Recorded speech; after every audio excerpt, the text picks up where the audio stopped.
Time for business news now with Stephen Carroll. Good morning, Stephen. Hi, Catherine. We're going to be starting off with a look at the markets. Europe now open. Yeah, that's right. We've seen slight gains at the start of trading in Europe. This after Greece was given a few more days to come up with an economic reform proposal deal. We're actually seeing the bank Barclays in London trading up 2.6% at the open. That's after the surprise departure of its chief executive, Anthony Jenkins.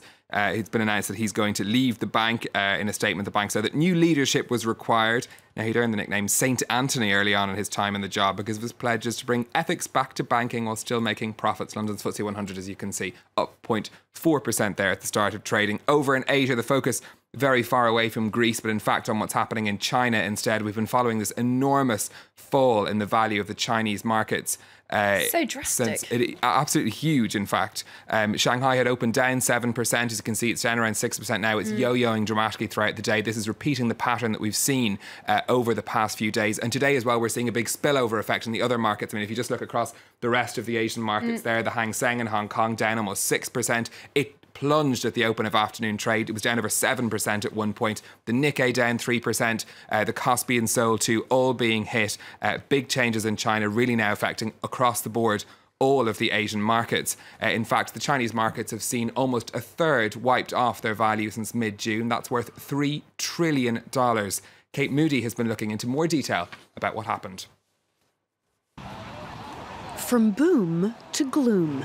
After doubling in the first half of the year, Chinese shares have lost 30% of their value since peaking on June the 12th. The plunge began after regulators changed the rules about using borrowed money to invest in the markets. That hit China's high proportion of small stock market investors and contributed to the volatility. In an effort to avoid the turmoil, almost half the companies listed in mainland China have taken the dramatic step of suspending their shares from trading in the past week, with a further 500 halting movement on Wednesday. Alarmed by the sudden slide, the government took action. Over the weekend, the government announced several policies, including organising a number of brokerage firms to establish a fund investing in and directly operated by the state-backed China Securities Finance Corporation. The scale of the fund is approximately $16 billion. The China Central Bank has further cut interest rates and announced plans to increase liquidity and support market stability. Several new share offerings have been put on hold, and state-owned firms have also been instructed to invest in stable shares, like oil giants. China's securities regulator has warned that panic sentiment was leading to a surge in irrational selling. The longer the sell-off continues, the greater the chances it will impact China's already slowing economy and spread across the global financial system. Now, staying with that story, earlier we spoke to correspondent Peter Smith in Beijing about what sort of effect those steps being taken by the government are having. No state companies are allowed to sell any more stocks. That's some of the latest measures that are coming out. If, for example, that measure alone could spook markets and not reassure markets, because those investors will have stocks in other concerns. They'll be thinking, well, when does the government say that I can't sell here? So the government really seems to be quite ham-fisted in the way that it's approaching this. They're also talking about 500 million yuan being pumped really in the next couple of days to try again shore up prices. But really, that's a drop in the ocean. This is a multi-trillion-dollar US dollar market. The government really has to get a handle on it fast. We also have to consider, what is the end game here?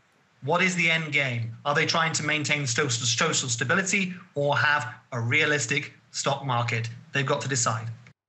Well, I'm sure you'll have more updates on those goings on in China for us, Steve. And let's move on there with some company news. There's some big job losses threatened at Microsoft. That's right. Well, this is according to the New York Times, is reporting that major job losses are set to be announced at the software giant. That's in addition to the 18,000 people the company already laid off last year. The cuts are expected to affect Microsoft's hardware division and its smartphone business, which it bought from Nokia for $7.2 billion in 2014. Microsoft employs just under 120,000 people globally.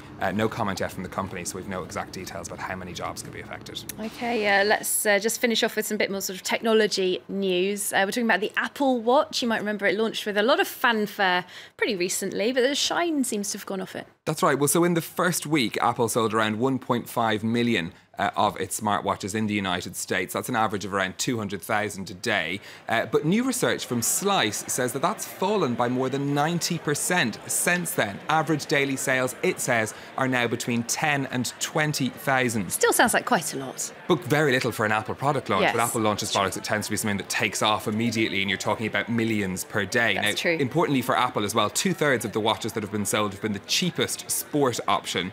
Investors have been waiting to get the official figures on the Apple Watch because, of course, they have been very keen to see how this latest product launch has gone. So once we haven't got, those aren't official figures yet. They're according to the research firm Slice. But maybe just Apple saturation. How many Apple devices do you need in Loads. your life? Or smart devices generally? Other brands are available.